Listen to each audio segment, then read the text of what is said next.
बउआ के लेस कैला मुंह लटका के बैसल छै। की कहियो मम्मी हमर जिंदगी बेकार भ गेल छौ। की भेलो का कोन दिक्कत छौ? तो ले सुन।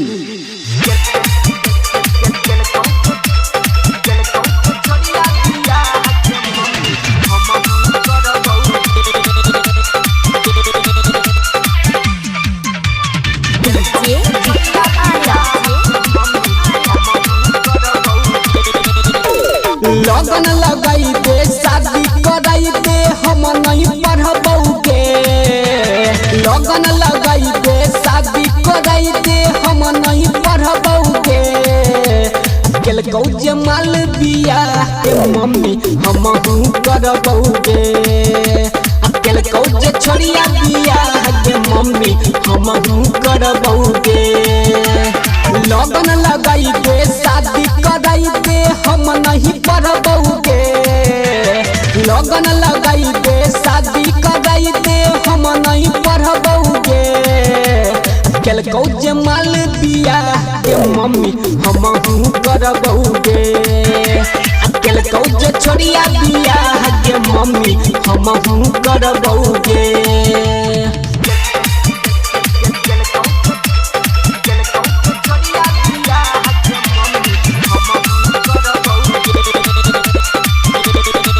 रिकॉर्डिंग बाय मैथिली म्यूजिक कुटौना बाजार।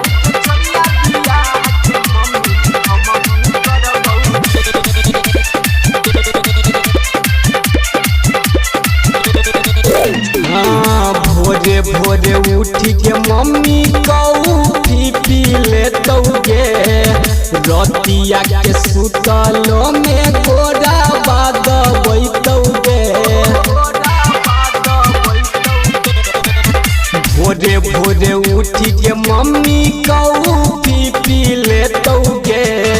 रतिया के सुतलो में गोरा बाद बैतौ गे। हेतौ जे सुख के मम्मी दुख अब नहीं करबऊ गे। हेतौ जे सुख गई मम्मी दुख अब नहीं करबऊ गे।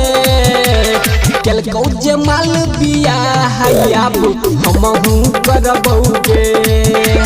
केलकौ जे माल बिया गे मम्मी हमहू करबऊ गे।